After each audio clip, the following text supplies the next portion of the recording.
అతను అంతరాష్ట్ర దొంగ. ఆ దొంగకు చోరీలంటే హాబీ. చోరీ చేయందే నిద్ర పట్టదు. ఒక్కసారి పని మీద బయటకు వెళ్ళాడంటే ఎంతో కొంత కొట్టుకు రావాల్సిందే. ఎన్నిసార్లు జైలుకు వెళ్ళొచ్చినా తీరు మార్చుకోలేదు. పోలీసులంటేనే ఏ మాత్రం కూడా భయం లేదు అతనికి. 10వ 100వ చోరీలు చేయలేదు. ఏకంగా దొంగతనాల్లో డబుల్ సెంచరీ కొట్టాడు. ఎట్టకేలకు విశాఖ పోలీసులకు చిక్కాడు. కొడితే కొట్టాలిరా, సిక్స్ కొట్టాలి. ఆడితే ఆడాలిరా, రఫ్ ఆడాలి. బాటేదైనా గాని మునుముందుకెళ్ళాలి. పోటీ ఉన్నా గాని గెలుపొంది తీరాలి.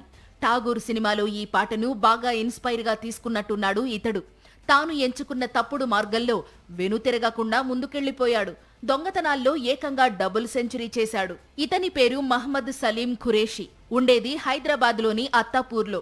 ఇతను అంతర్రాష్ట్ర దొంగ. ఏపీ, తెలంగాణ, మహారాష్ట్ర ఇలా అనేక రాష్ట్రాల్లో ఇతనికి క్రైమ్ రికార్డుంది. పోలీసుల రికార్డుల్లో చెదిరిపోకుండా తన పేరును లిఖించుకున్నాడు ఖురేషి. 100 గొడ్లను తిన్న రాబంధువు ఒక్క గాలివానకు సచ్చినట్టు 200 చోరీ కేసుల్లో నిందితుడిగా ఉన్న ఖురేషి చివరకు పోలీసులకు దొరక్క తప్పలేదు. ఇటీవల విశాఖలో వరుసగా చోరీలు జరుగుతుండడం, ప్రజల నుంచి ఫిర్యాదులు అందుతుండడంతో పోలీసులు స్పెషల్ ఫోకస్ పెట్టారు. చోరీ కేసుల మిస్టరీ కోసం ప్రత్యేక బృందాలు ఏర్పాటు చేసి ఇన్వెస్టిగేషన్ ప్రారంభించారు.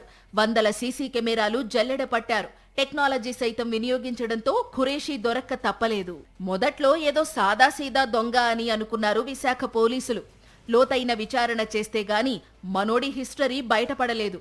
ఇప్పటిదాకా 200కు పైగా చోరీలు చేశాడు. నిందితుడితో పాటు అతని కుటుంబ సభ్యుల దాదాపు 20 ఫోన్ నెంబర్ల కాల్ డేటాను పరిశీలించి ఖురేషిని మహారాష్ట్ర పోలీసుల సహాయంతో పట్టుకున్నారు. ఖురేషి నుంచి 25 లక్షలు విలువైన చోరీ సొత్తును స్వాధీనం చేసుకున్నారు.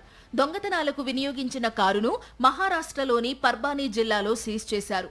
ఇతడిపై ఏపీలో 5, ముంబైలో 35, పూణేలో 70, తెలంగాణలో 65 ఇలా అనేక రాష్ట్రాల్లో 200కు పైగా చోరీ కేసులు ఉన్నాయని విశాఖ సిపి శంకబ్రత బాగ్చి తెలిపారు. ఇక్కడ మాత్రం ముసుగు పెట్టాము, కానీ ఆఫెన్స్ చేసేటప్పుడు ముసుగు లేకుండా చేస్తారు. ఎందుకంటే అతనికి ధీమా ఉంది, ఎవరు పట్టుకోలేరని. సో మేము పట్టుకున్నాము.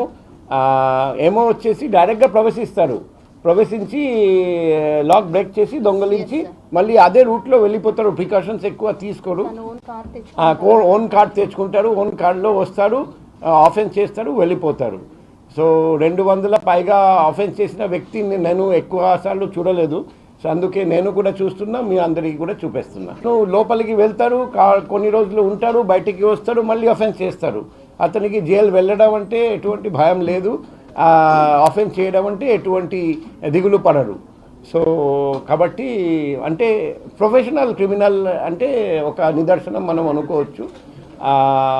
మేము అటువంటి వ్యక్తిని మహారాష్ట్ర పోలీస్ హెల్ప్ తీసుకొని పట్టుకున్నాము. జైల్లో ఉన్నాడు, బయటికి వచ్చాడు. లాస్ట్ 25 ఇయర్స్ నుండి ఆఫెన్స్ హిస్టరీ ఉంది. ఫాస్ట్ ఆఫెన్స్ నేను అనుకుంటా 2000 నుండి స్టార్ట్ చేశాడు. లాస్ట్ 25 ఇయర్స్ నుండి ఆఫెన్స్ చేస్తూనే ఉన్నాడు. కన్విక్షన్ జరుగుతూనే ఉన్నాయి. లోపలికి వెళ్తూ ఉంటాడు, బయటికి వస్తూ ఉంటాడు, ఆఫెన్స్ చేస్తాడు. మోటో అంటే లగ్జరియస్గా లైఫ్ స్పెండ్ చేయడం. విశాఖలో జరిగిన చోరీ కేసుల్లో మహారాష్ట్రకు చెందిన మరో 2 నిందితులు మయూర్ జాదవ్, పఠాన్లు పరారీలో ఉన్నారన్నారు. వీరి కోసం పోలీసులు ప్రత్యేక బృందాలతో గాలిస్తున్నారు.